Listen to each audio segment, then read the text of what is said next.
Good afternoon and welcome to the daily video check-in for today, Thursday, September 24th. Rosh Hashanah has passed and Yom Kippur is on its way. We are in these 10 days of repentance that span those 10 days of Rosh Hashanah to Yom Kippur. This in-between time is kind of an interesting phenomenon in Judaism. There's a word for that time. It doesn't apply specifically to this in-between time between Rosh Hashanah and Yom Kippur, but we actually have several multi-day holidays such as Passover and Sukkot. Those two festivals, those 7-day festivals, the first and the last day of each of those holidays is really the Chag, the actual full festival holy day. And the in-between time, the second, third, fourth day of Passover and Sukkot as well, those in-between days are known as Chol HaMoed, which means more the ordinary time. But it has a unique name because it's not really ordinary time. It's actually still holiday time, just not the full festival holy day of the holidays. So we are told not to work, etc., on the actual Chag day of the first day of Passover and the last day of Passover, and same thing with Sukkot, etc. And we certainly know that Rosh Hashanah and Yom Kippur are full-fledged, holy, sacred days of our calendar. But this in-between time is meaningful as well, and so it might be called Chol HaMoed, especially when it pertains to the festivals.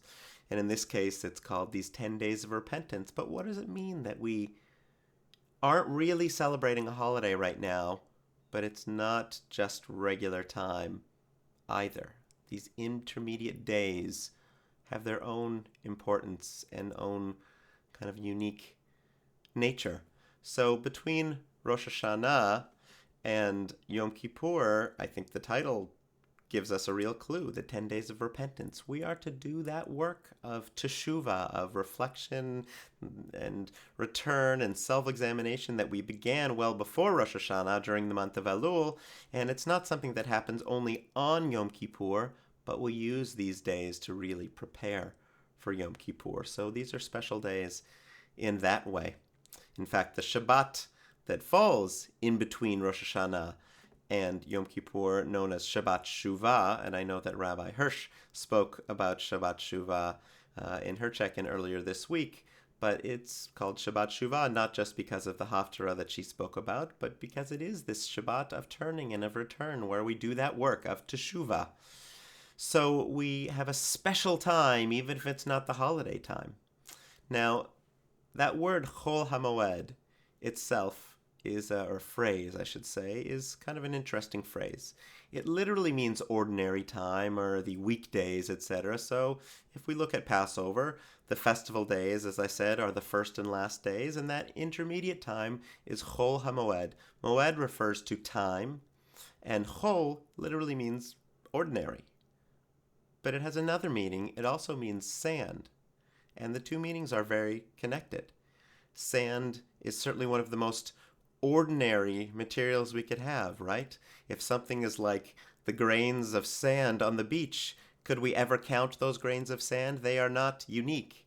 And yet at the same time, each one probably is unique. Each one, if we were to examine it, is not quite like the other, but at the same time, there are billions, trillions of grains of sand. There's not just a unique grain of sand. It's common. So we talk about when we do Havdalah, when we separate holy days from the ordinary days, we say Hamavdil bein Kodesh lechol, making the difference between Kodesh, holy, lechol, and that ordinary, like sand. And I'm going to leave you for these in-between days of repentance between Rosh Hashanah and Yom Kippur, a song which I know I've shared before, but I think lends special meaning for this time, and that is Eli, Eli by Hannah Senish, which talks about really ordinary things. I pray that these things never end. The sand of the sea, the rush of the waters, things that are common but are still really special, and the good, important stuff of life. So here is Eli, Eli.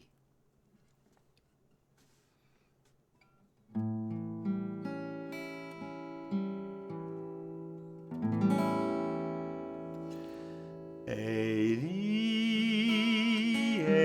Eli, I pray that these things never end. The sand and the sea, the rush of the waters, the crash of the heavens, the prayer of the heart, the sand and the sea, the rush of the waters, the crash of the heavens, the prayer of the heart.